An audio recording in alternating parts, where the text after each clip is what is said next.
Notre invité ce matin, Laurent Wauquiez, vice-président de l'UMP, bonjour. Bonjour. Et député de Haute-Loire. Et député de Haute-Loire, oui. Ta gueule, sale PD. Ouais.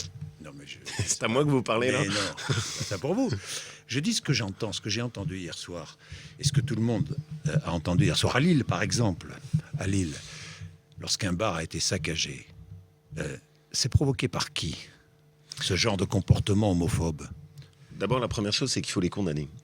Il faut les condamner comme toute forme de violence, il faut les condamner comme toute forme d'extrémisme, et il faut les condamner comme toute forme de rejet. Mais il faut aussi bien comprendre l'endroit où on en est arrivé. Vous comprenez, si j'ai bien compris, vous comprenez ce genre d'acte? Pas du tout. Ce que je demande, c'est qu'on comprenne la situation dans laquelle on est. Qu'est-ce qui s'est passé? Depuis le début sur ce projet de loi, vous avez un gouvernement qui a traité par le mépris tous ceux qui s'y opposaient. Qui a eu des centaines de milliers de personnes dans la rue qui leur a claqué la porte au visage. Vous avez des Français qui sont en colère. Ils sont en colère pourquoi? Parce qu'ils en ont assez que le gouvernement fasse de ce sujet sa seule priorité. Dans vos auditeurs d'ailleurs. Je suis sûr que vous avez des auditeurs qui en ont assez. Qui disent mais le gouvernement c'est sa seule priorité.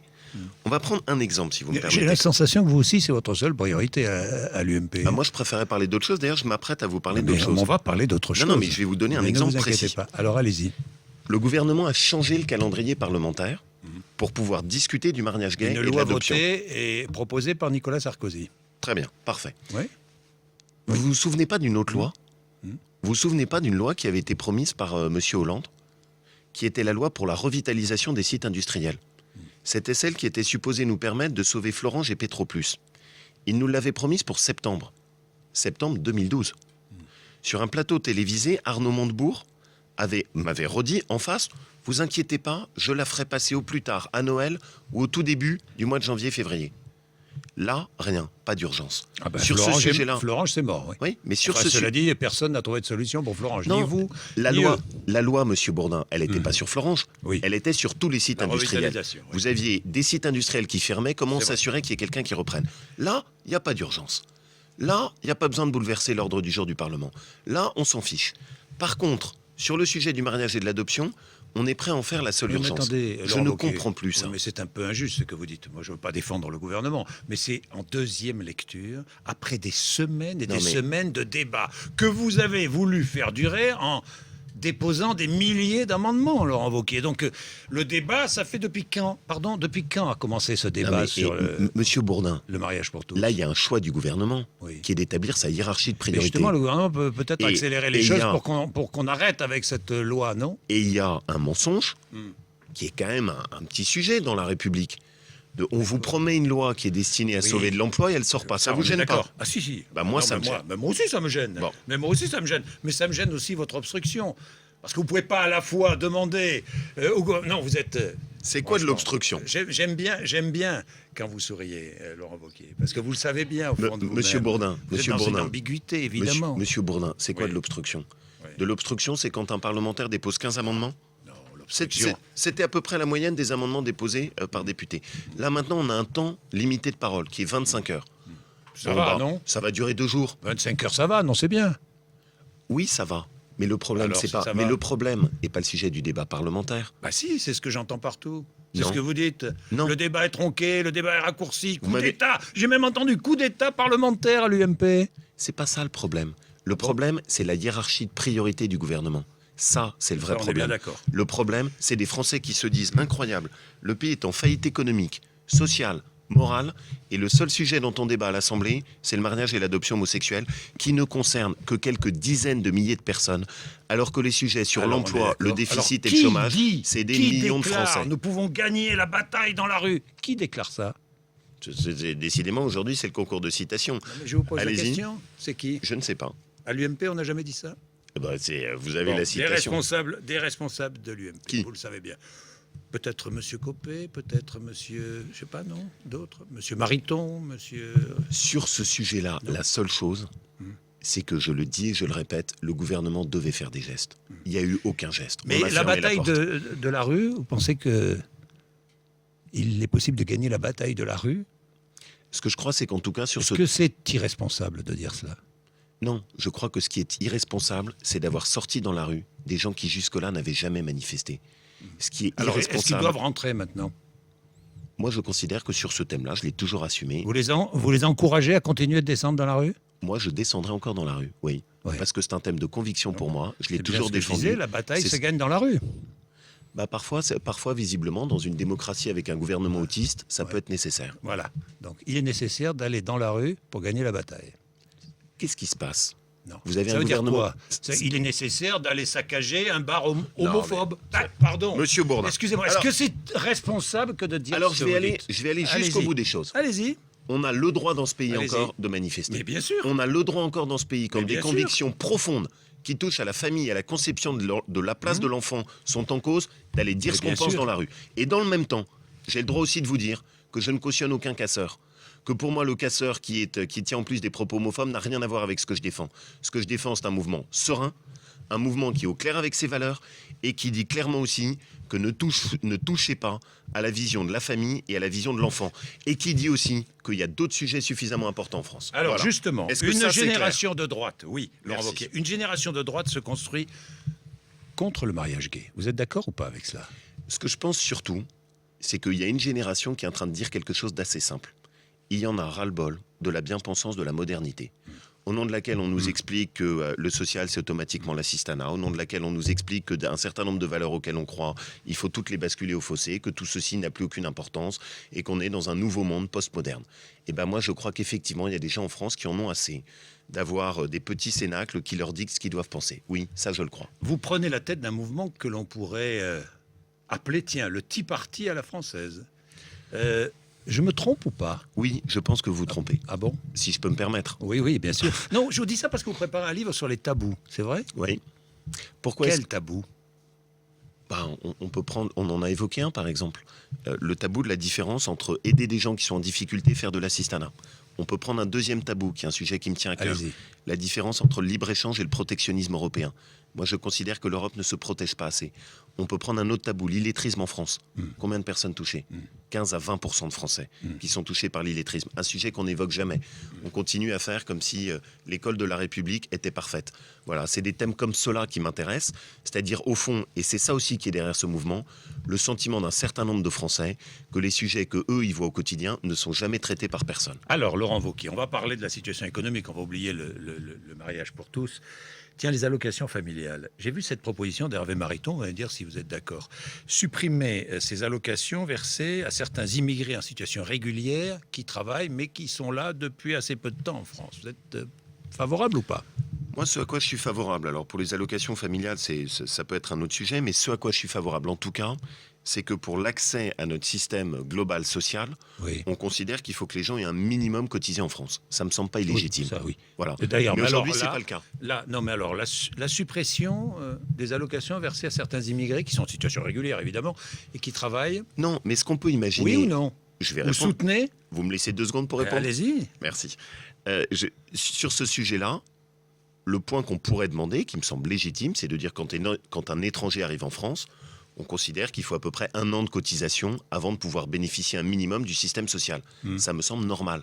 Ça existe d'ailleurs dans d'autres pays où on dit, bah écoutez, c'est bien, mais il faut un minimum avoir cotisé et fait fonctionner aussi. C'est-à-dire que je suis immigré en situation régulière, je travaille, je cotise, Oui, et puis au bout et d'un je an, ne touche pas d'allocation familiale. Je cotise, mais je ne touche pas. bah, C'est ça, ça, Laurent veut, Wauquiez? ça veut dire qu'au bout d'un an, vous pouvez bénéficier du système Pendant social. un mais an, pas- je cotise et je ne touche rien. bah, ça me semble assez normal, oui. Bon, donc 1 an, vous dites? Oui, Faut ça me attendre semble. un an. C'est un délai, d'ailleurs, c'est une proposition qu'on avait faite avec la droite sociale, consistant à dire attention, parce que sinon, qu'est-ce qui se passe? Le danger, Oui. et ça n'est une chance pour personne, c'est qu'on ait des gens qui viennent uniquement dans la perspective de se dire je vais bénéficier de telle allocation. Alors que l'intérêt, c'est d'avoir une immigration qui est une immigration qui vient pour le travail, pas pour le système social. La zone euro. Oui, Parlons de l'Europe, puisque je sais que d'abord, vous avez eu des responsabilités autour de l'Europe, mais la zone euro bat chaque mois, un nouveau record de chômage. Vous êtes d'accord avec moi? la France, oui. La zone euro, non, la zone euro. Mais on va y J'oublie, venir. On va y viendra à venir. la France. On va y venir. Les marchés financiers et Bruxelles continuent à nous imposer une rigueur budgétaire. Vous êtes d'accord? Oui. Bon. Quelle est la conséquence de la rigueur budgétaire pour l'instant? Chômage de plus en plus haut partout. Même l'Allemagne commence à être légèrement touchée.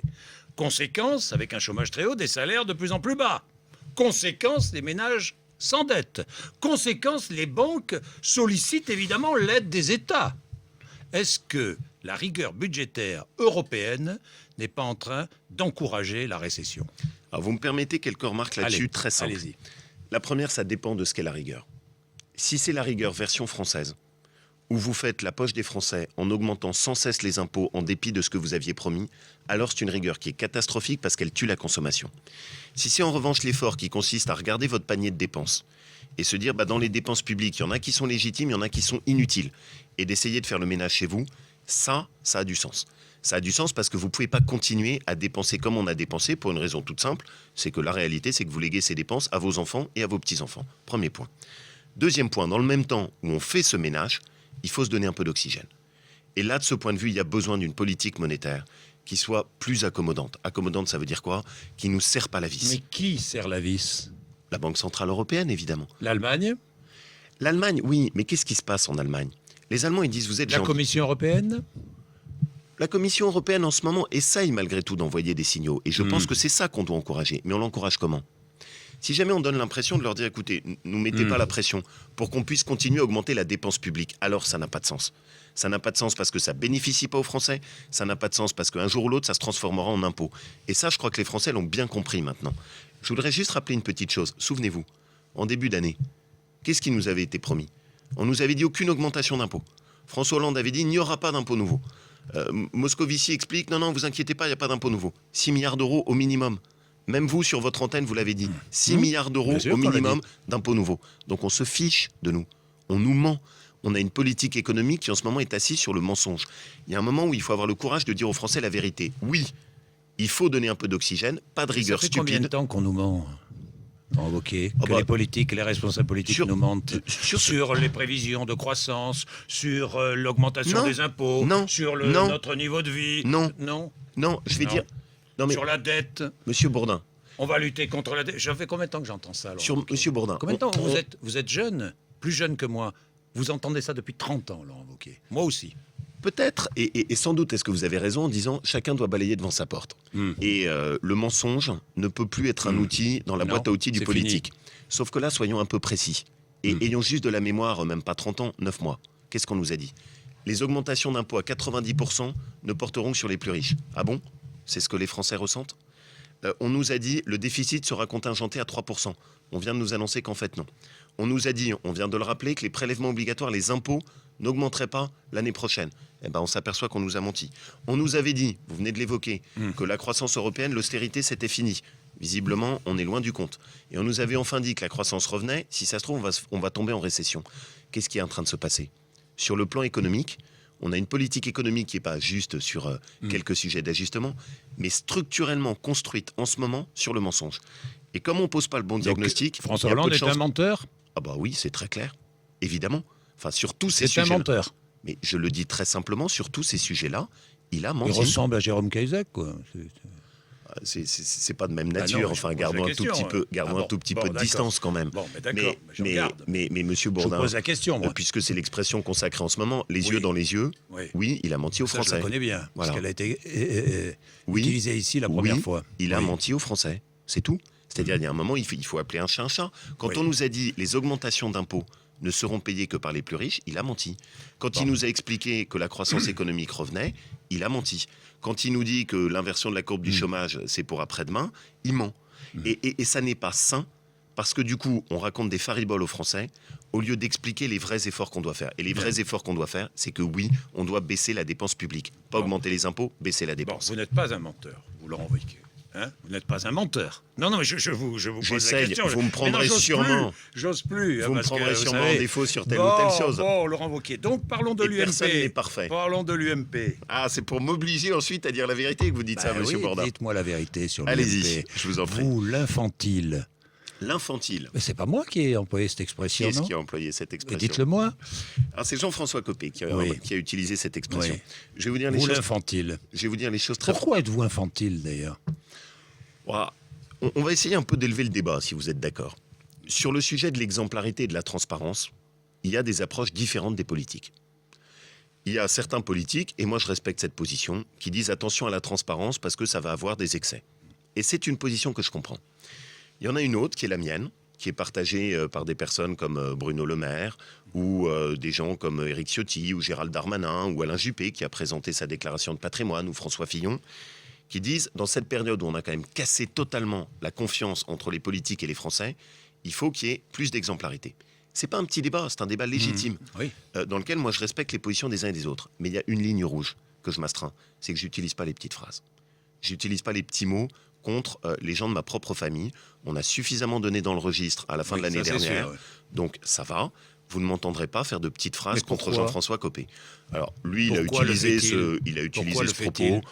Écoutez, il y a des moments où parfois je pense que les paroles dépassent les pensées.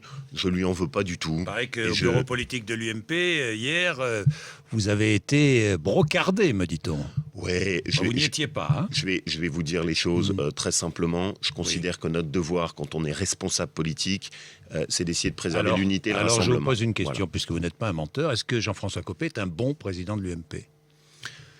Écoutez, je pense que si on regarde avec un peu de distance et on doit faire notre exercice d'autocritique, il y a évidemment des choses qu'on doit améliorer dans le fonctionnement de notre famille. Tous. Le sujet, c'est pas seulement celui. C'est un bon ou c'est pas un bon On essaye tous de faire le meilleur travail qu'on peut faire. Ça, bravo. Ça, évidemment. Oui, moi aussi, tout le monde. On essaie tous de faire le meilleur travail qu'on peut faire. Est-ce que tous les journalistes sont des bons, monsieur Bourdin ? Non, il y a des journalistes mauvais, des journalistes bons. Très bien. Et en politique, c'est pareil. C'est un bon président de l'UMP. Je crois que c'est un président de l'UMP qui essaye de se consacrer à sa tâche. Et je crois c'est extraordinaire. C'est un bon ou un mauvais ? Alors, Alors, allez-y, vous êtes un menteur ou vous n'êtes pas un menteur ? C'est un bon ou un mauvais ? Vous êtes extraordinaire. Je ne suis pas extraordinaire, je veux une réponse. Je vais vous répondre très simplement. Oui. Je pense que c'est un président qui a comme qualité d'être très pugnace et d'aller à fond de l'avant. Très bien, parfait, ça c'est une qualité. Après, ce que je pense aussi, c'est qu'on a un parti qui a besoin d'être plus audible, qui a besoin de mettre des propositions sur la table. C'est un bon, mais pas tout à fait bon. Bon, mais parfois mauvais. Mauvais, mais parfois très bon. C'est ça ce que vous voulez me dire. Monsieur Bourdin, je vous ai dit une chose claire. Ça peut vous déranger. Non, ça me dérange pas. Vous ne m'aurez pas sur ce plateau à dire du mal de Jean-François Copé, parce que je pense que les Français s'en fichent. Parce que les Français s'en fichent. Mais vous ne dites pas de mal, mais vous ne dites pas de bien. Si, je vous dis que c'est un président qui a des qualités. Qu'est-ce que vous voulez de plus ? Élection ou pas, à l'UMP, à l'automne. Alors, pour être très simple... J'ai entendu Xavier Bertrand. Et hier, Bruno Le Maire, qui me disait, mais il faut consulter les militants. Franchement, il n'est pas certain que cette élection soit une bonne idée. Bon, d'abord, je vais reprendre un tout petit peu de champ de recul. Je pense que toutes ces questions, les Français n'en ont rien à faire. Ah bah ça, sauf que c'est pas moi qui les pose, si je peux me permettre. D'accord, oui. Je pense que les Français en ont rien à faire de savoir quelle est mon opinion sur Jean-François Copé. Je pense que les Français n'en ont rien à faire de savoir si jamais l'élection de l'UMP est à tel ou tel moment. Vous avez occupé l'actualité pendant 2 mois. Hein. Oui, c'est bien pour ça qu'il est peut-être temps de tirer les conséquences des erreurs qu'on a pu faire. Voilà. Bon. Donc moi, je préfère parler d'autres sujets, mais je veux bien répondre à vos questions, parce que c'est toujours d'y répondre. Alors, oui ou non, une élection ? Ne nous empêtrons pas dans ces questions. Oui, il faudra une nouvelle élection, parce qu'on ne peut pas construire un parti sur des irrégularités et sur des fraudes. Oui, on aura besoin de donner un nouvel élan. Quand ? Ça, c'est un autre sujet. Et si François Fillon n'y va pas, vous serez candidat ? Pour l'instant, je vous le dis, même si je pense que ça va vous faire sauter au plafond et que vous allez me dire sourire. il ne me dit pas la vérité, c'est pas mon sujet. Et je ne veux pas m'empêtrer dans cette question pour l'instant. Et même si vous me torturez, ce que vous savez très bien faire, je ne vous répondrai pas forcément. Très bien. Merci Laurent Wauquiez, 8h55. Merci beaucoup.